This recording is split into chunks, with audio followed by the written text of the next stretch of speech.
Hello, everyone. My name is Andrew Hunt. I am from the Bovine, and I am your moderator for today's session.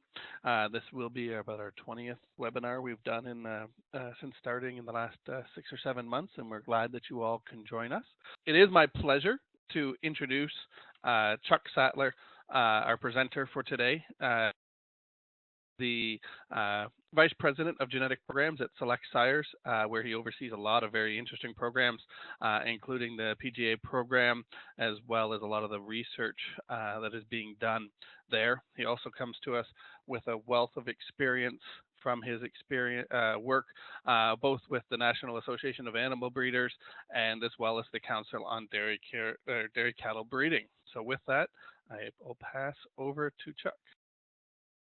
All right. Thanks, Andrew.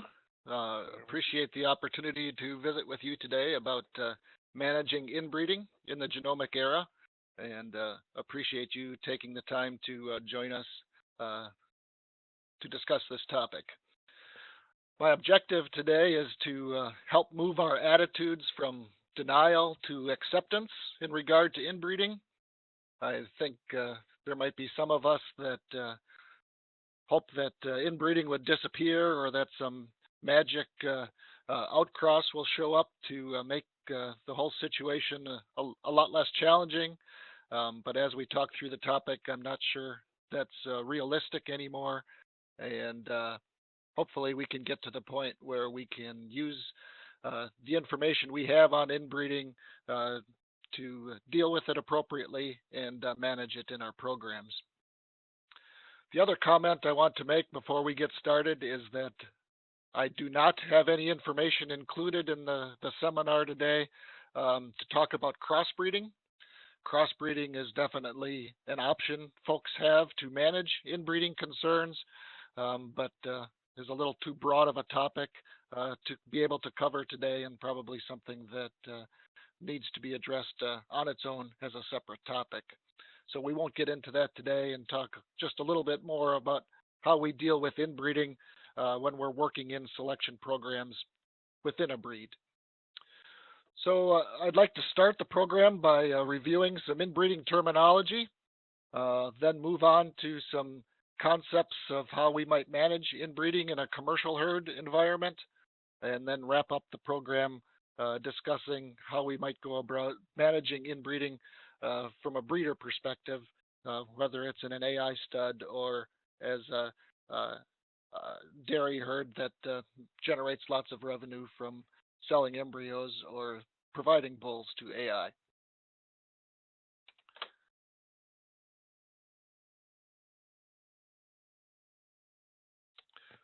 So to start with, just to clear up maybe some perceptions or misperceptions of what we mean when we talk about inbreeding, we'll start with the real basics about genetics, and that animals have two pairs of chromosomes, which means they have two copies of each gene. One of those sets is inherited from the sire, and the other one is inherited from the dam. And when we talk about inbreeding, we're really talking about the chance that an animal inherits an identical allele from both its sire and the dam. This can only happen if we have common ancestors back in the pedigree, and as the closer up those ancestors are in our pedigree, the chances that they inherit identical genes increases. Also, if there are more common ancestors in the pedigree, then the chances of inheriting identical genes also goes up. To summarize, the chances that animals inherit identical genes, we use a term we call inbreeding coefficient, and this can be calculated from the pedigree information. When we do that, it's really just a prediction of what inbreeding might occur. But in today's environment with genomic evaluations, we can now actually summarize the DNA information to actually look at whether or not the animal inherited identical genes from both the parents. So with the genomic test and the genomic inbreeding coefficients, they become actually closer to a true measurement of inbreeding, although we probably have to sequence the whole genome to get a true measurement, but with the high density chips we have today, the estimates we get from the genomic evaluation are probably very close to a true measurement of actual inbreeding.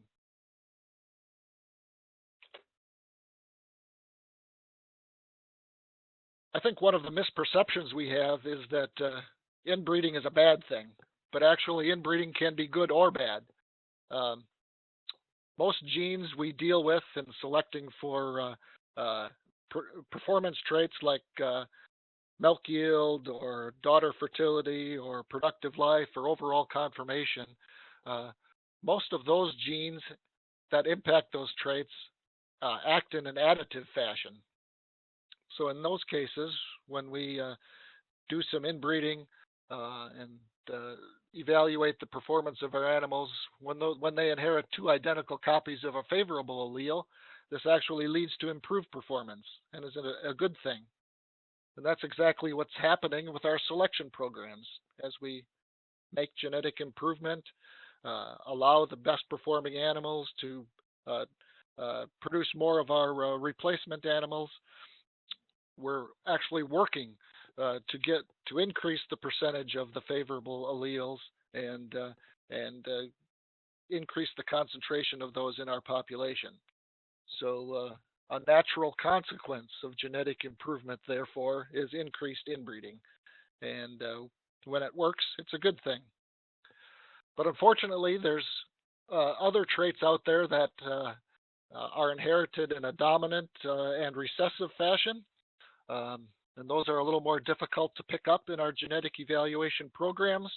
And in those cases, when an animal receives two identical copies of those defective genes or unfavorable alleles, then they can cause big problems and sometimes even fairly disastrous consequences. A lot of our strategy to avoid these things is to avoid inbreeding, because a lot of these defective traits are not yet identified. They're in our animals that we don't know about them. So the only real way we can go about managing them is to avoid inbreeding. Again, fortunately, with the development of genomic evaluations and with additional DNA research, we can identify more and more of these traits. And as we identify these defective traits, they become easier to manage, and we can practice selection directly on them based on our DNA testing information. But because we have some of these unfavorable traits not inherited in an additive fashion, we notice that as inbreeding increases in our animals, we don't quite get the performance that we expect based on their PTAs or breeding values that we get from the genomic test or from our genetic evaluations. And this phenomena is referred to as inbreeding depression. And it's an estimate of the average difference between what the PTAs say the animals perform and what the actual performance we actually get. And as inbreeding goes up, it's been observed by multiple research studies that we fall a little short of the performance expectation that we should find. I think part of what confuses us about this estimate is that inbreeding isn't always inbreeding depends on the segregation of the chromosomes, so it's not always inherited in a uniform fashion. So we talk about inbreeding depression, and that would be the average performance reduction we would expect across 100 matings when we make embryos or animals out of certain parents. But I suspect a lot of the time there is no effect at all, or no negative reduction in the performance. But when we do get negative reduction, those impacts can be really big, whether it's the lost pregnancy or a stillborn calf or an animal that dies shortly after birth. The economic impact of those situations, even if they may be rare, would be quite high. And when we express that across the average of all the matings, it can look fairly severe. Um, so I think we need to be a little careful about thinking about inbreeding depression because um, we may actually practice inbreeding and actually get the results we expect a percentage of the time. I think the other thing we need to be careful about when we think about inbreeding and why it may not always be a negative is that in cattle breeding, we have the opportunity to practice selection along the way. So, yes, we are gradually increasing the influence of the great bulls in history like Elevation and Starbuck and Oman and Planet and Goldwyn and Shottle. But that happens over many, many generations where we're collecting data, evaluating the performance of the animals. And if they were truly transmitting problem traits, we would have had the opportunity to select against those and sort of wean them out as we go. And those animals, those offspring of those key influential sires that are making a difference, obviously have been fortunate ones that got most of the good genes and not many of the bad ones. So hopefully that provides some background about the terminology we use when we talk about inbreeding, and hopefully clears up some misperceptions that inbreeding isn't always a bad thing, but when it works, it can actually help us move the population along. So let's talk about some population numbers and where our breeds are headed in regard to inbreeding. So here is a chart of the trend in the U.S. Holstein population from the Council on Dairy Cattle Breeding website as of the December 2015 evaluations. We can see that over time, as we've started to make genetic progress, that the rates of inbreeding have increased. Through some eras, they've increased faster than through other eras. I think when you look at this graph, going through the late 90s and early 2000s, we had some leveling off of the inbreeding trend, and I'm pretty sure this is due to the fact that our breeding objectives shifted more towards selecting for fertility and health and fitness traits. And as we redirected some of our selection emphasis, some new families came into fashion and allowed us to move forward with genetic improvement and slow down our inbreeding accumulation. Another key observation is what's going on here at the tail of the trend here in the most recent years. Now with genomic evaluations, I think it's pretty clear that we're seeing an uptick in inbreeding accumulation now that we have genomic evaluations to work with and have sped up our genetic progress. We can do a similar graph for jerseys, and it will look very similar. Certainly, as they make a jersey breed makes genetic progress, we're increasing inbreeding as well. There's a little different shape to the curve, different phases where it's more level than other phases, but again, definitely increasing. And we can look at data from Canada, summarizing the Canadian Holstein population. Don't have this in graph form, but you can see that the average of Canadian Holsteins in 2013 was right at that 6.5% level, very similar to the U.S. Holstein population as well. When looking at these population averages, I think we need to be a little careful because the magnitude of these numbers depend on how complete pedigree information we have. We're talking about registered cows. We have very, very complete pedigree information, and their inbreeding estimates are going to look higher than if we're dealing with commercial cows that may just have a couple generations of pedigree information in our genetic evaluation databases. So some of those things need to be kept in mind as we compare individual animals.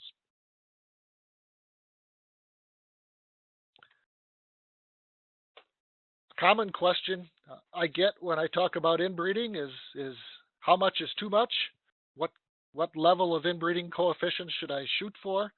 And really, this is an impossible question to answer.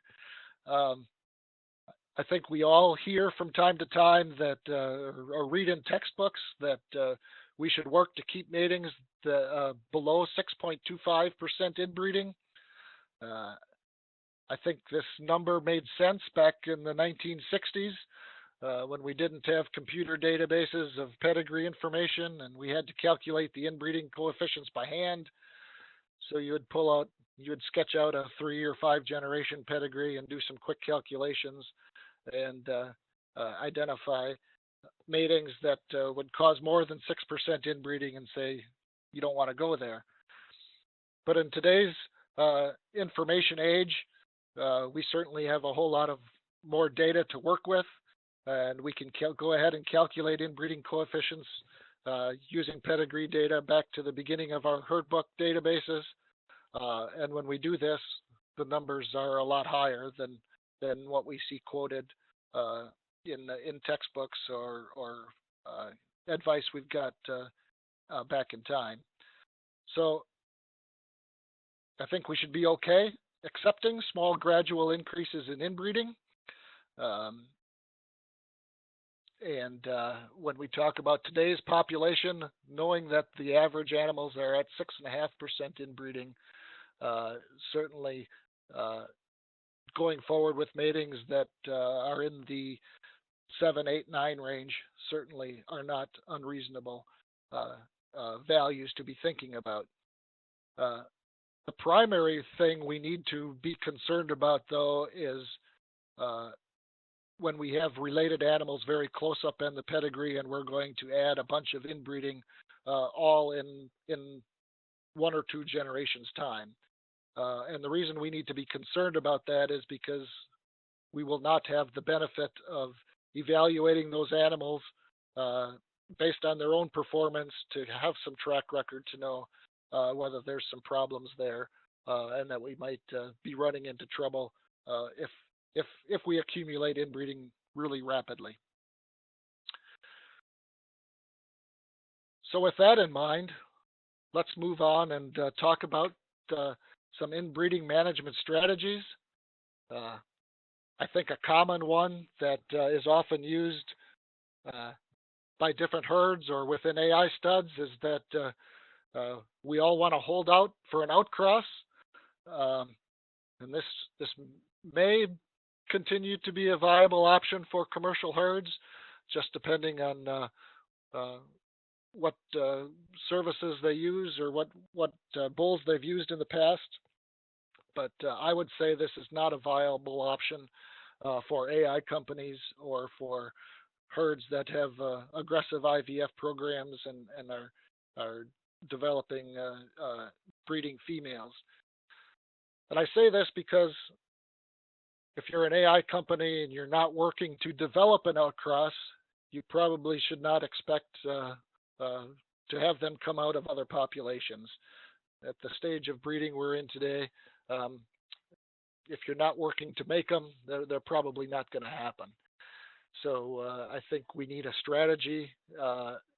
We need to make specific efforts to create answers to the inbreeding situation and not just sit back and wait for solutions to come along. And these thoughts are based on that we've had international exchange of genetics for some time now.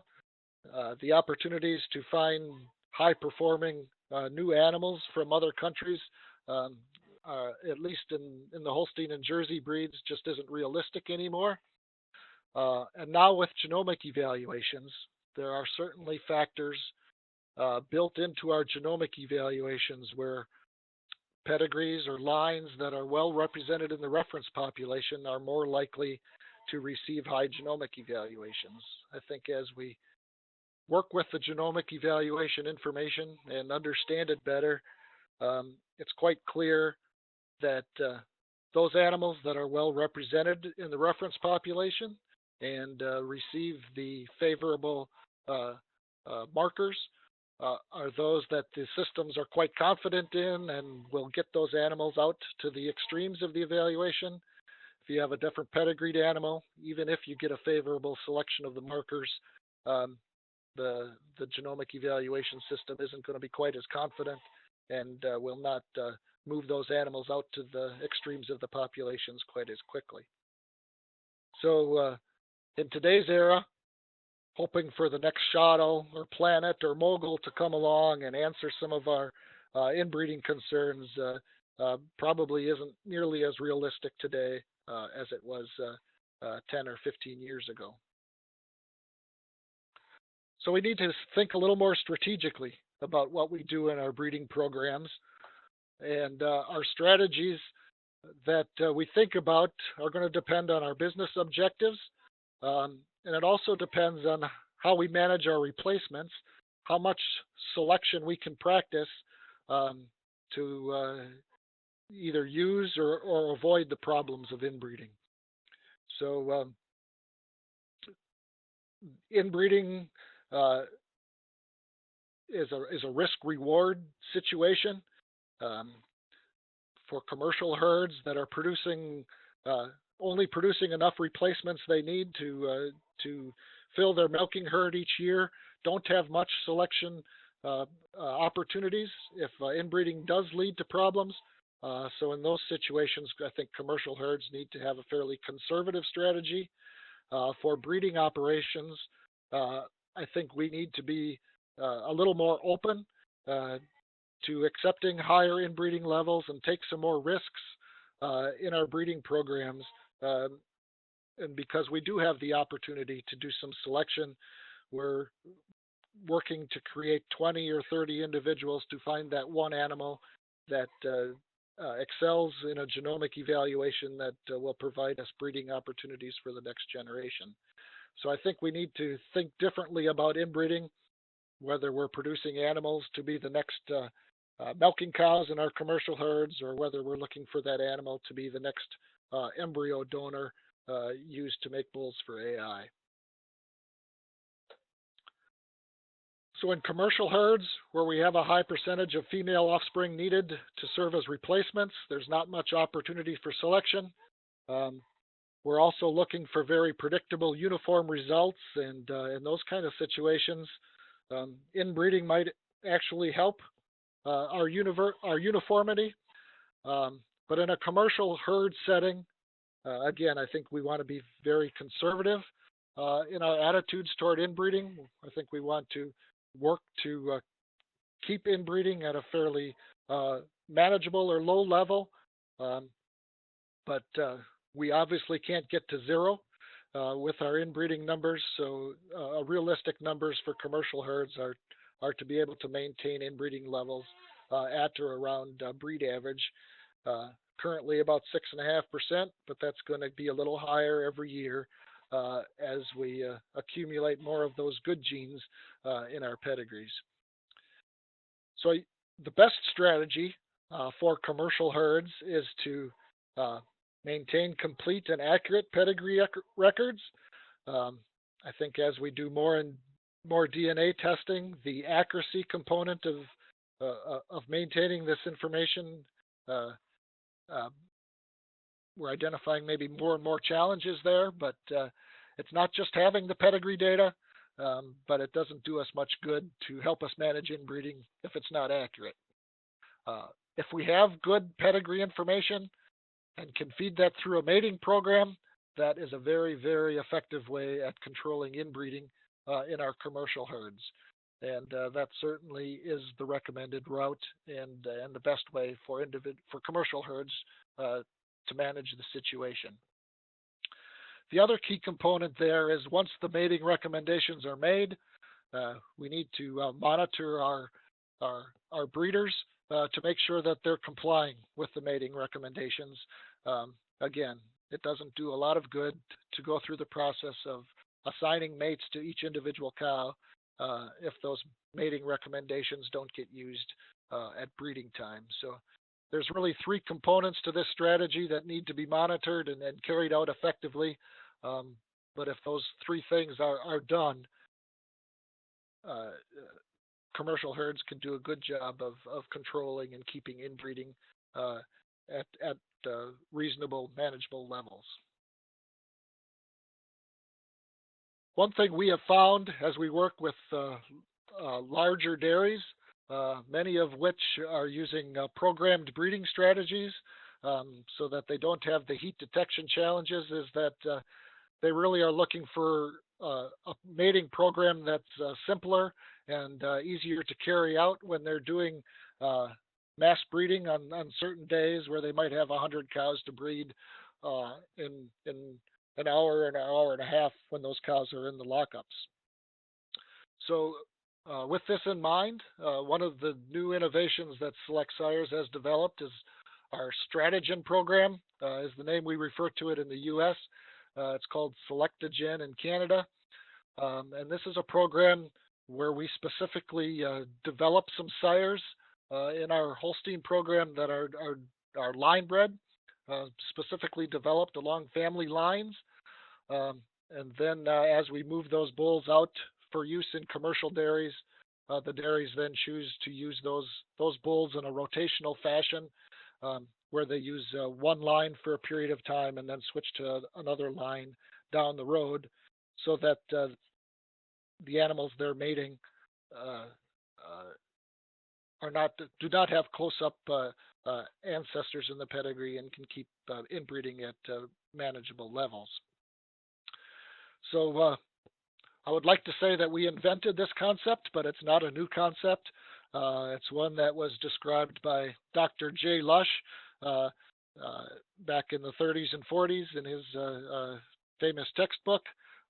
But as herds got larger and the need developed for a simpler mating program, we kind of dusted off some of those concepts from his writings and developed ways to make this work in the genomic area, using the genomic information that we have to help us effectively develop the genetics for this program.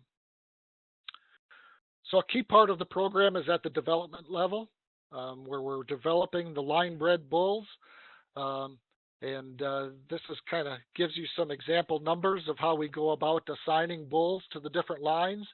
But what we're looking for are individual bulls that have a high relationship to one line, and then fairly low relationship values to the other four lines.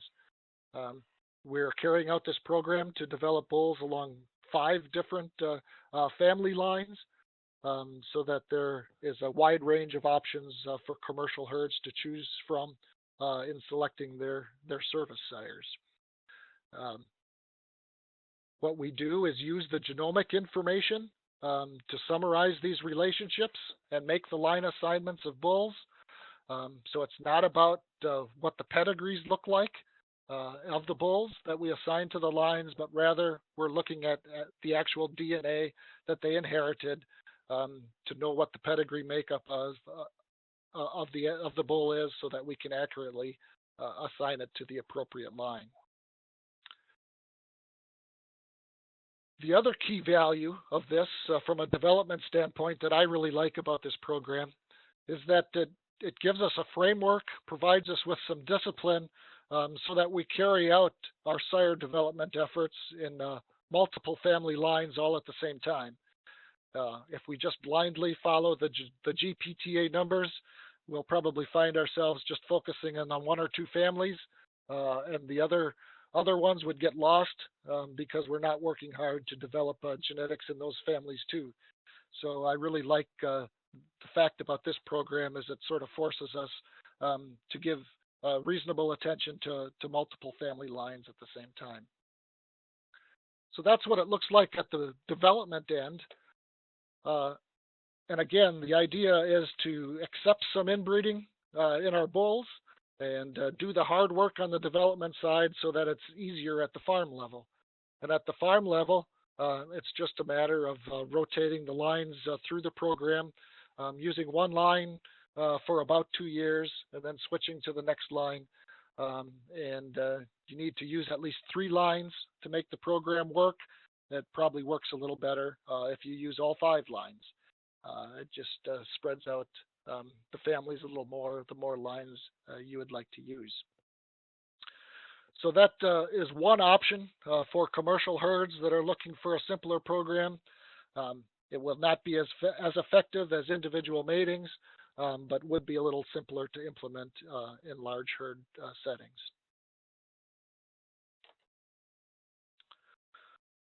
So let's switch gears a little bit and talk about inbreeding.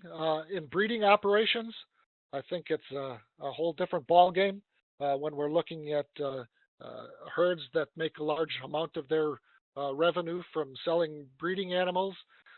Certainly in the genomics era, the prices received on the top animals has gone up. So there's definitely more reward in the business today than there was before genomics. So the risk-reward balance, I think, certainly has changed. In breeding operations, whether it's an AI company or a farm that has a large IVF program, we have a need to create extreme high results to stay competitive. We know we're going to be very selective in which animals we work with going forward. So that not only gives us an opportunity for intense selection, but also gives us the opportunity to weed out any kind of underperforming results that might occur in the cases where we do want to maybe make some matings that have a high inbreeding coefficient. And I think as we have more genetic information due to genomic evaluations, as the economics change a little bit, I think we need to be a little more strategic in how we approach this whole situation than we've been in the past. It's not likely that we'll have outcross opportunities that come along. So I really think we need to accept some inbreeding in our breeding programs at some point. And it really makes more sense for us to accept it at the breeding level rather than at the commercial cow level. On the bull side of the equation, the bulls don't have nearly as demanding performance requirements as cows do. So it's much easier for us to accept higher inbreeding levels in the bulls, and even in our embryo donors, as long as our breeding animals are making semen or making embryos, it's certainly that individual performance isn't quite as critical in making that cow marketable today with genomic evaluations as it was prior to having genomic evaluations. So I think accepting some inbreeding at the breeding level can be an effective way to produce more extreme results. And if we do practice more inbreeding in our breeding animals, it helps us open up mating options when we take those animals to produce commercial females. And the more mating options we have when we're talking about AI bulls, that means more opportunity to sell their semen. And if you're a breeder that has leased that bull to an AI, that means more royalty opportunities for you to generate. So you might be a little uncomfortable with that recommendation to actually seek out and try to do more inbreeding and use inbreeding on the genetic development end. So I want to just talk through some individual animal examples and talk about some success stories where inbreeding has specifically been performed and generated some outstanding results. So one of those animals would be Braidale Goldwyn. Certainly a situation where he was a result of an inbred mating. The pedigree of his sire James and his dam Baylor Twine are very, very similar. And when you take that pedigree and calculate the inbreeding coefficient, or look at the genomics of Goldwyn, the inbreeding coefficient comes out to be 13.6%, which actually is a little lower than what the pedigree would say it should be. But definitely a situation where an inbred mating was conducted and produced one of the all-time great bulls that has a tremendous influence on our current cattle population. A little more extreme example is Damien. Here, he's a bull where he was a mating of two half sibs, with Durham being a son of Della, and the Encore Dahlia cow also being a daughter of Della. And in this situation, the genomic inbreeding coefficient comes out to over 22%. Actually, he's a little more inbred than the pedigree would say he should be, but a bull that was a very consistent transmitter, delivered what his genetic estimates said he should, and was a very successful AI bull by anyone's definitions.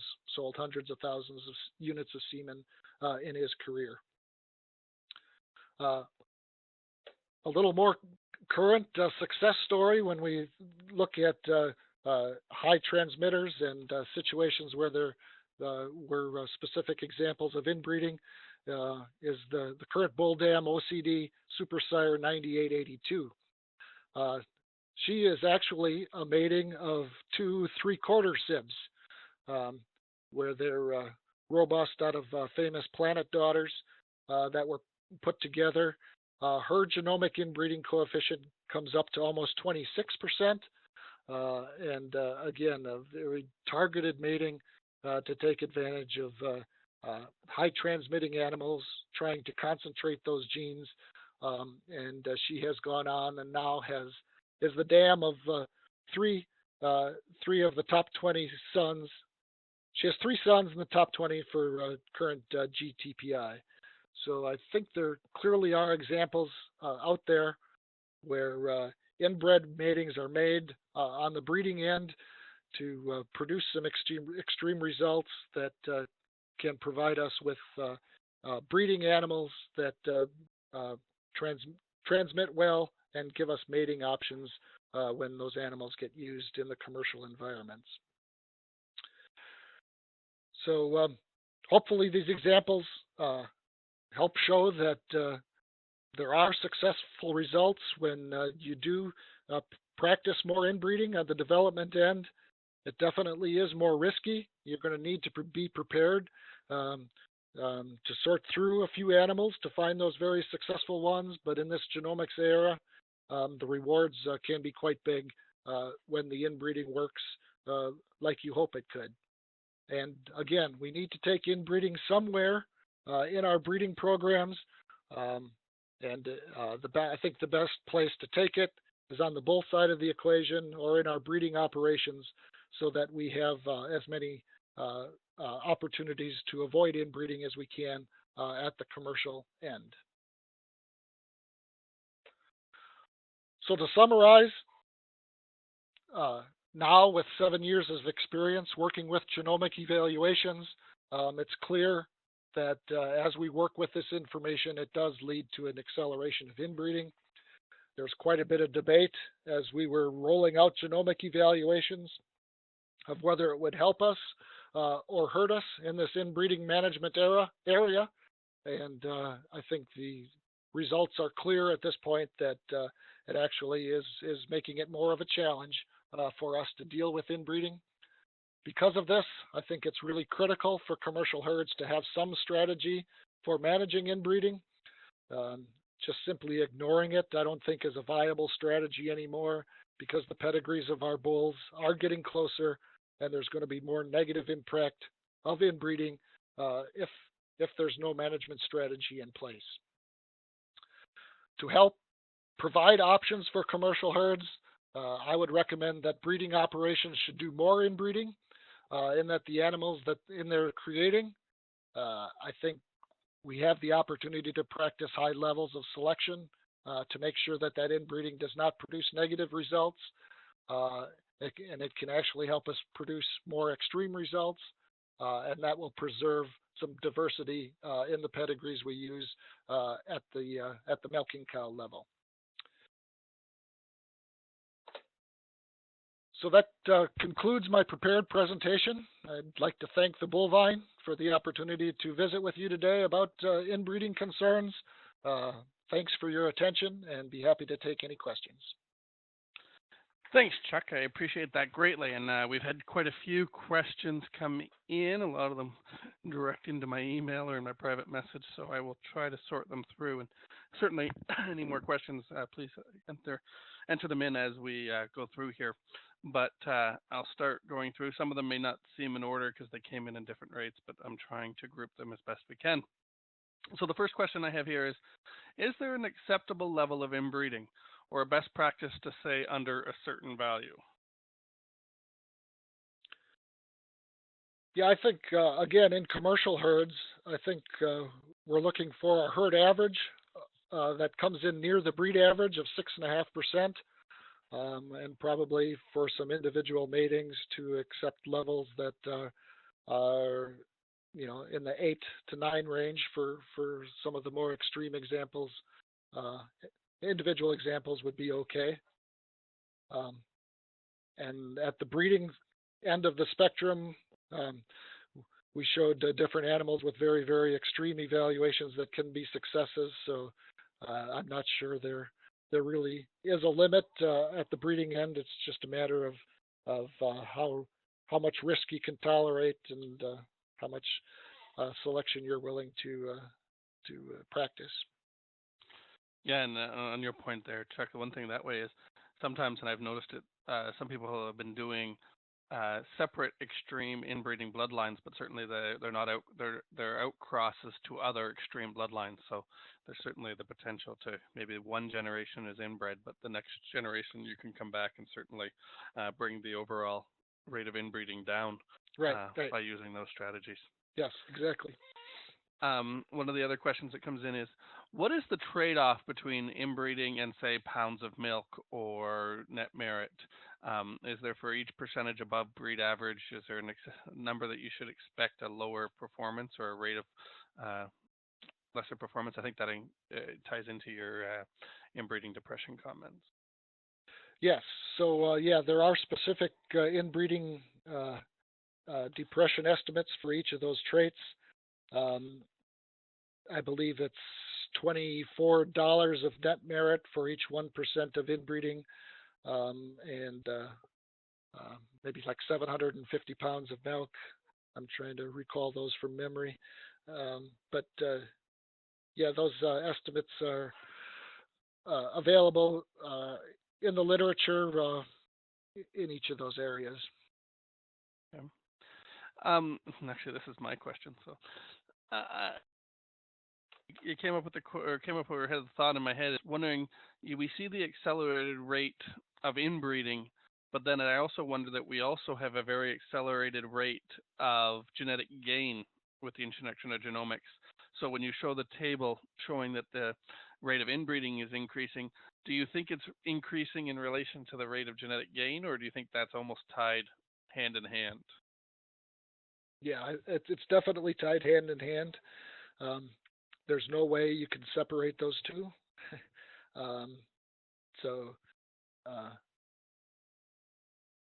With genomic evaluations, we're certainly identifying animals that are transmitting superior performance. In a lot of cases, those animals have very, very similar pedigrees. So as we aggressively use those top-ranking animals, we move to less pedigree diversity, and yeah, I mean, they work together, and we can ideally, the best scenario would be to maintain a high rate of genetic improvement and sort of a gradual rate of inbreeding accumulation. But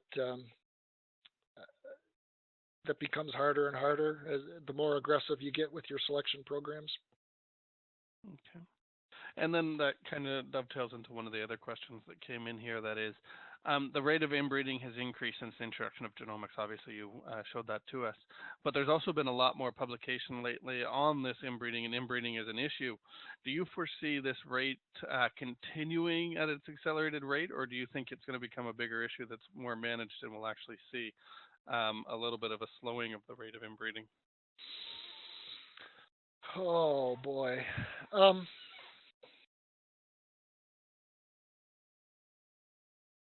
I don't know how. I guess a lot depends on the market acceptance. Um, all I would. I guess I probably have to say we're going to continue to see a fairly rapid acceleration in inbreeding for the near future. Um, from what I see, from what herds are demanding, it still seems like they're really focused on the overall ranking and would prefer to use high-ranking animals as opposed to moving down the list uh, to be using some other ones that have maybe a little bit of a different pedigree. So I think um, for the near term, we'll probably see some rapid accumulation, and perhaps at some point we'll maybe have a little bit of a change in attitude, a little more sophisticated thinking about how to best use the information and broaden our perspective and have it flatten out. Okay. Yeah. Um, is there the ability, and this is a question and I got very curious about it when it came in, is there ability to make breeding decisions or understand when you're making mating decisions to know the level of genetic or genomic inbreeding before you have the resulting progeny? Obviously, you can test the calf afterwards and find out how much it got from each. But is there the ability to make that decision or understand the potential for that decision before you even make the mating? Yeah. Yeah, that's another excellent question. Um, so I'm going to answer this in two parts, and I think there are some very good tools that are readily available to help you analyze the pedigree in breeding. So CDN has some tools on their website. Holstein USA has tools on their website where you can look at different individuals, sire and dam combinations, and that will provide you um, breeding values or PTAs adjusted for inbreeding to help you decide the best matings based on the traditional pedigree information. Uh, the other part, or the real question was, are there tools with genomics to actually look at the actual DNA? And that gets quite a bit more complicated. I think there certainly is the potential is there to do that, but it's quite computer intensive. A lot of data management to be able to sort through all those combinations of markers and PTA information. Um, so I'm not aware of that being routinely available to folks, but the potential is there for that to be developed and provided in the future. Okay, great. Another question that comes in, and maybe you can help us understand or work with it, is do you use or would we use indexes like EFI and GFI? So the two in the US, genomic future inbreeding and current Yeah, inbreeding. expected future inbreeding. Yeah, sorry. The Yeah, I'm not sure how useful those values are anymore. They've kind of evolved over time. I think they can give us a general indication of um, whether our animal is an outcross to the current cow population or not. Um, but you know, again, if those animals are used in situations, uh, just because an animal has a low GFI value does not mean you can just use it in a blanket way across the population, because you still might be using it on animals that have similar pedigrees that you could end up with very high inbreeding values in specific situations. I think they provide us with a good general guide uh, of how related or not the animal is. Maybe provides us with some useful things to adjust our PTA calculations, but from a individual herd, whether it's a commercial herd or a breeding herd, I'm not sure it's very useful to us in guiding our individual animal mating decisions. Okay. And then another good question that comes in is, You mentioned about commercial herds needing to be a little more conservative about their inbreeding management than those of the AI organizations and the breeding stock providers. But as a commercial producer, we're at the mercy of those bulls that are provided to us by AI companies and the breeding organization. So how can we be more conservative when we don't have any control that way? Or maybe explain how you mean by conservative. Yeah. Yeah, there's definitely a relationship there, and there's only so much you can do based on what's currently in the market. So I guess that's part of my justification for encouraging breeding stock providers to do more inbreeding, so that commercial producers do have more options on the marketable end of the spectrum.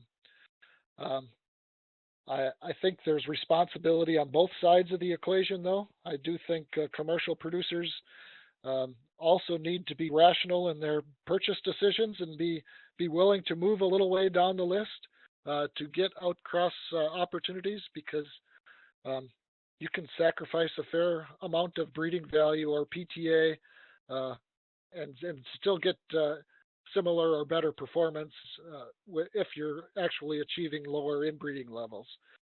Um, so breeders, AI companies need strong market signals to encourage us to develop different pedigreed animals to give you options.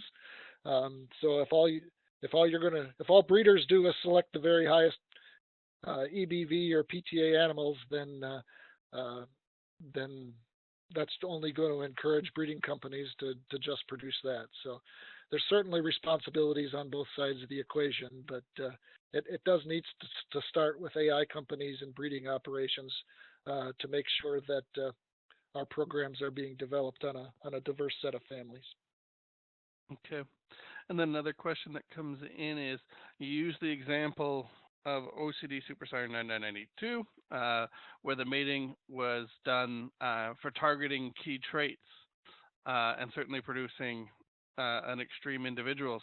But does this not also open up the potential for accentuating their weaknesses and breeding other problems into our programs? Yes. So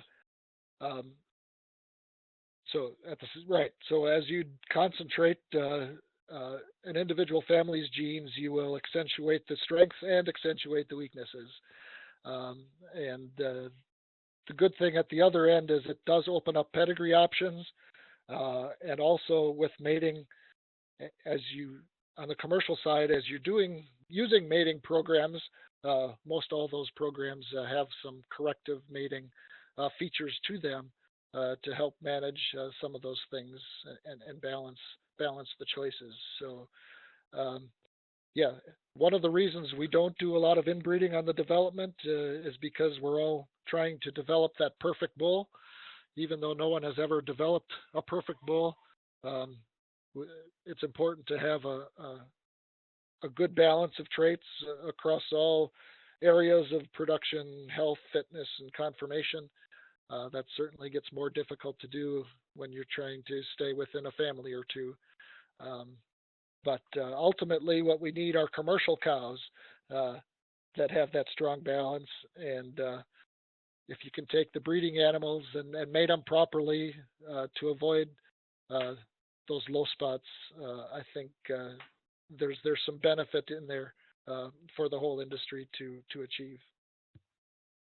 Yeah, and I think one thing, and maybe it links for that commercial question too, that I think we all need to consider is, when you're producing seed stock, it's all about mating for extremes. And so say you took one bloodline that was extreme for production and functional type and made it an extreme inbred bloodline, and then had another bloodline that was extreme, say for health and fertility.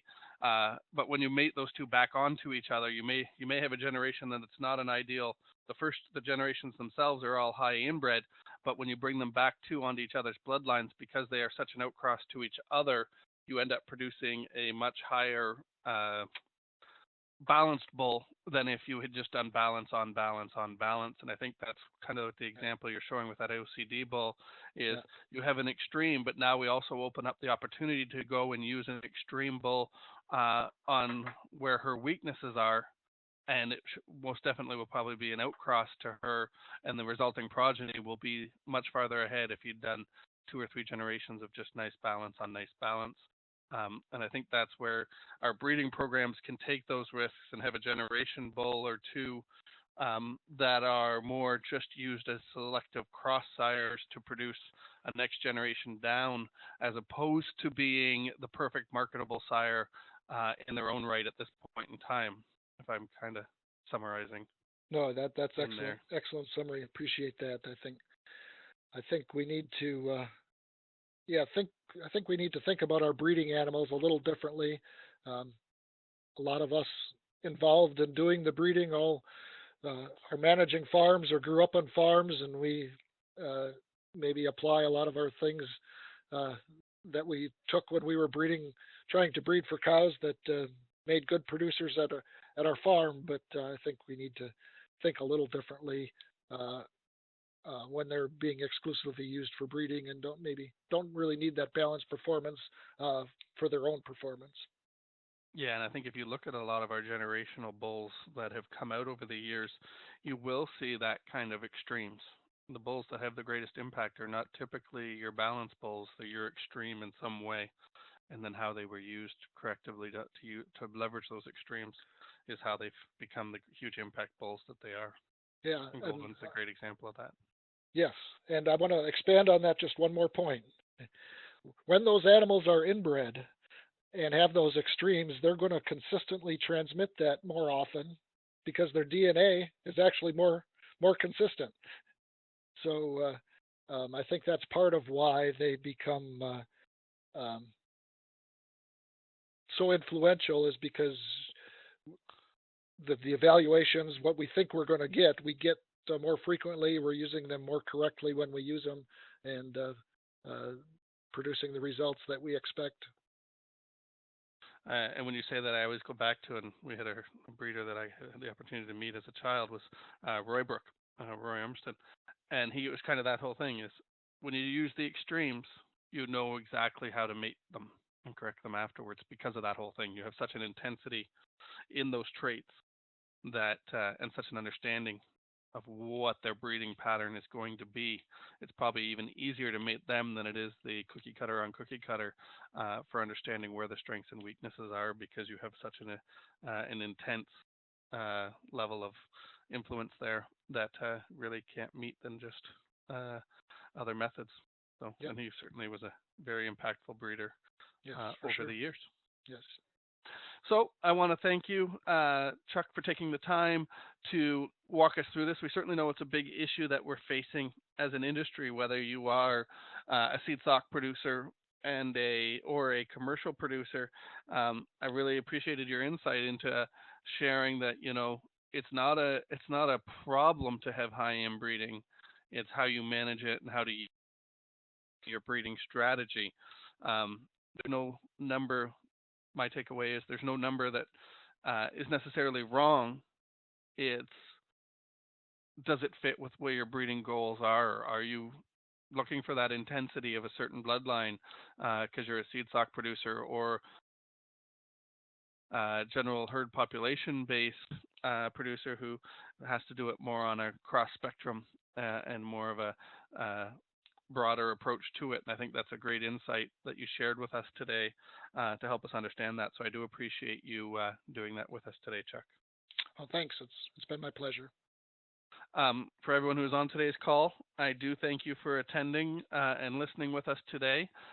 We do get about 90% of the people who watch the recordings at their will, because we all have very busy schedules and sometimes it's easier to just watch the video on our own. But I do appreciate those of you who have attended today. Some great questions came in. I always appreciate that. It helps generates even more discussion. Sometimes as a presenters, it's hard to think of what questions breeders really want answered, and so you try to cover broad spectrum everything. So I do appreciate for those who did attend and ask their questions. So once again, thanks everyone and have a great day.